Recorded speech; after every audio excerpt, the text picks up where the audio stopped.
no matter what your dream is, go out there and get it. Go out there and do it. You get this one chance, this one time.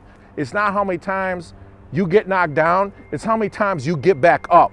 And that's the truth, right? Because you're gonna get knocked down so many times, right? But it's how many times you get back up.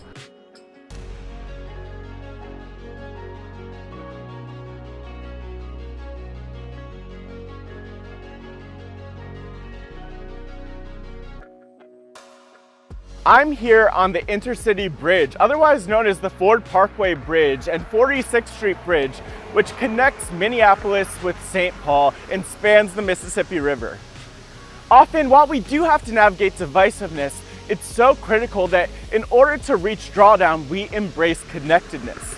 Today I'm talking with Robert Blake, who's the founder of Solar Bear, otherwise known as Gizis-o-makwa in Ojibwe, who's the executive director of Native Sun, and the Chief Operating Officer of the Indigenous Energy Initiative, who in his own words is decolonizing transportation and energy through community, communication, and connectedness. My name is Robert Blake. I am the Executive Director of Native Sun Community Power Development, a nonprofit located in South Minneapolis. I'm also the owner of Solar Bear, which is a solar installation company. And I'm also the Chief Operating Officer of Indigenous Energy Initiative. We do work with tribes across the country. And I'm also a citizen of the Red Lake Nation, which is probably my most important title. I feel like I won the lottery being able to say that I am Bob Blake from Red Lake. I absolutely love it. Like, we have a very rich culture and we have such, great role models. Winona LaDue, Henry Red Cloud, and just all the other Native leaders that were out there that, I stand on those shoulders. Like, all these people were doing it way before me, and that to me, right, is that's exactly what we're gonna do, and that's how we're gonna defeat climate change. And in my heart of hearts, I know we're gonna do it because we're gonna do it through stories. We are more connected to this planet and this environment than what we think. And that's why Native people have always said, everything is connected. And so that's why I say the superpower is tribal nations could save this planet. Yeah. We're the only people that have a government inside this government. Yeah. And so when you think about that, right, you think about the opportunities that tribal nations have to play. In this very moment, when our mother, the environment, nature needs us at the most right now, right? We can create tribal utilities, right? We can create electric vehicle charging networks, right? So when I talk about that, I talk about decolonizing. We are here to protect this planet, to take care of Turtle Island. That's our job, that is our birthright. And so that's what I want the kids, the Native kids, to feel strong and excited about, is that this is what you're meant to do. And there is nothing greater, I believe, than saving and protecting this planet. How did you grow up? What was your story kind of to this path? I thought I was gonna be a police officer, like my brother. My brother was a Minneapolis police officer, one of a really great guy. I thought about what a big heart my brother had, and just the difference that he was making in this community. You know what I mean? And I wanted to, gonna choke up here, but I wanted to be like him. He was my, he was the best guy in the world. He passed and he was my best friend. He's with me a lot in this work that I do, right? He's got my back.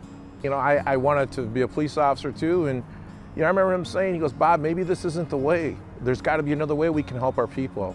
So I was very close to joining this police department when this city ran out of money. So that just led me into going back to school. I'm so happy and so fortunate that, crazily, the city of Minneapolis ran out of money. They couldn't hire me at the time.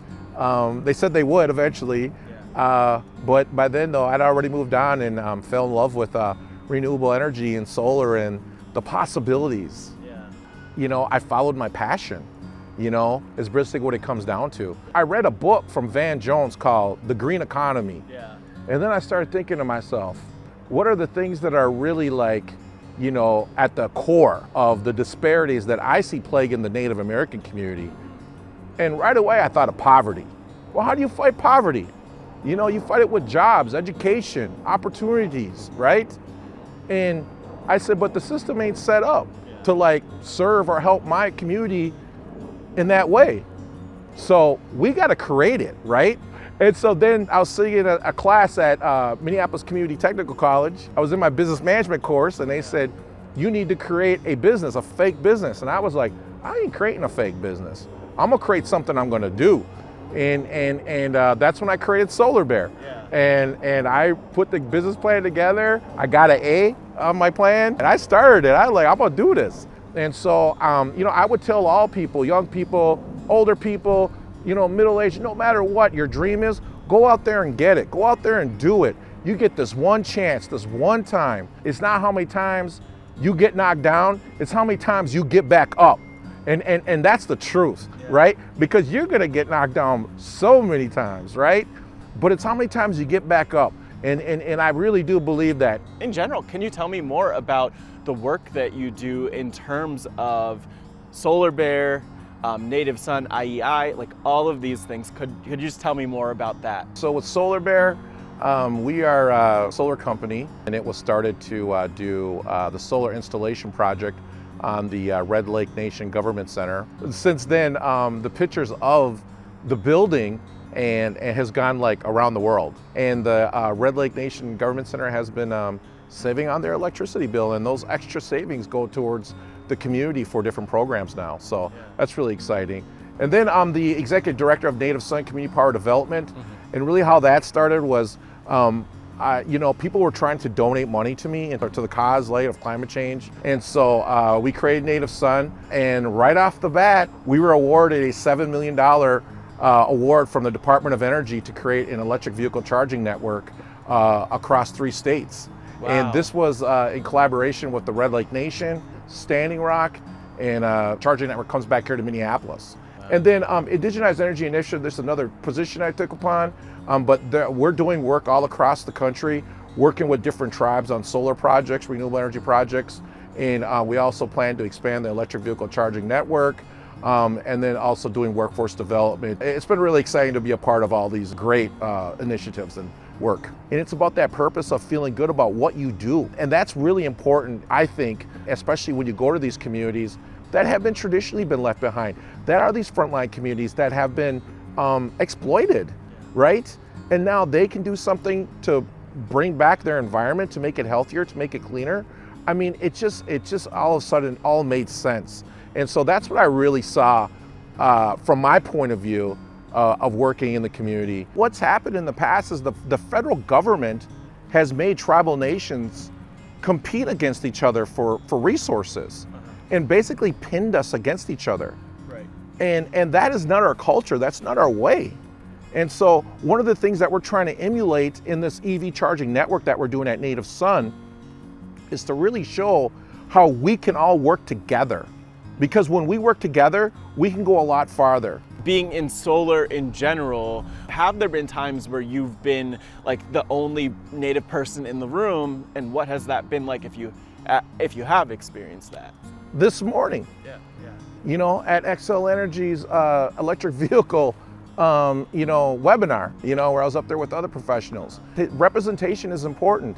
And you know, we gotta be at these tables. It can't just be Bob Lake, it just can't be Winona LaDuke, Tara Huska, it just can't be us. We need more of our brothers and sisters to jump and be involved in all of this. This is gonna affect all of us. So this isn't just a Native issue, this is a people issue, and we all gotta be a part of the solution. Get out there, because if you're not at the table, you're on the menu, right? You gotta be there representing in those spaces, because it is so important. And remember, we're only here to make it better for the next generation. Native communities are the least invested into. You know, what's really interesting is when I do some of these talks on the reservation, I think we grow up on the reservation, we think to ourselves, wow, I can only work for the federal government, or I can work for the tribe. But, I had a question that was to me by one of the kids up at the school that I was at talking to a couple months ago, and he said, I want to have my own solar bear when I grow up. I want to own my own solar bear, and I thought and I told him, I said, you can do that You know what I mean? Like, you can be your own boss. You don't have to be a part of the system. Yeah. There has to be more investment, more entrepreneurial opportunities given to tribal nations. And that's what's so exciting about this time right now, is that we can do this because we have the technology to finally do this. I can't believe I live in this time and that I'm at the forefront of all this, and I'm right in the middle of this epicenter of everything happening. Energy has driven everything we've done in this world. This is the next great transition. We can bring so many people together on this ride. I think the thing I love is that you don't want to be exceptional, which I think is kind of the thing. Like, you want there to be others who are able to do the same thing and push the transition to where we need it to be. And I think that that's important because we need to bring all of us up to this place and up to this point. Community and connectedness is in your blood. It's in how you look at the world. It's in how you navigate. And we need that in solutions too, because if we don't have the community and connectedness, then we're not going to be able to have solutions. You know, looking back at kind of your path to where you are today, is there advice that you'd have for your younger self? You're talking to some guy who thinks he's like the most luckiest guy in the world. All those ups and downs I had, all those trajectories, all those, you know, winding roads, you know, is what made me who I am today. And I just don't know if I would be that person I am today, who I really love. Yeah. I really love this person. And you know, and I love what I'm doing. So I want to tell you, there's so many things I would do different. Yeah. But to be quite honest with you, I wouldn't change a thing. This Yeah. is a gift. This is an opportunity. And don't throw it away, man. This is beautiful. And we just need more love. We need to be better to one another and start treating each other right. Even our four-legged brothers and sisters, you know, our relatives, or the animals, you know, everything that I'm doing, I'm hoping that I'm buying time for the next generation so they'll have a better understanding. You know what I mean? Yeah. They'll be able to understand this, you know, and I'll know that I did everything I could to give them the time that they need. Whatever's gonna come, they're gonna be able to help fix it. You know what I mean? That's really what it is. We're just living for the next generation. I mean, I just don't feel like there's nothing that we can't accomplish. Human beings are incredible. We can do so much, but the wars, the fighting, the racism, the isms, Yeah. man, there's no place for it, man. There's no place for it. You know, it's just love, man. It's love.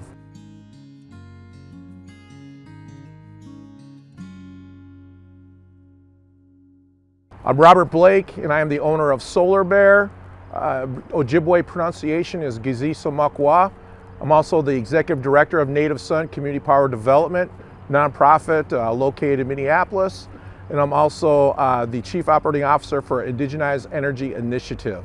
And I'm helping the world reach drawdown by decolonizing the electric grid and the transportation system. Miigwech.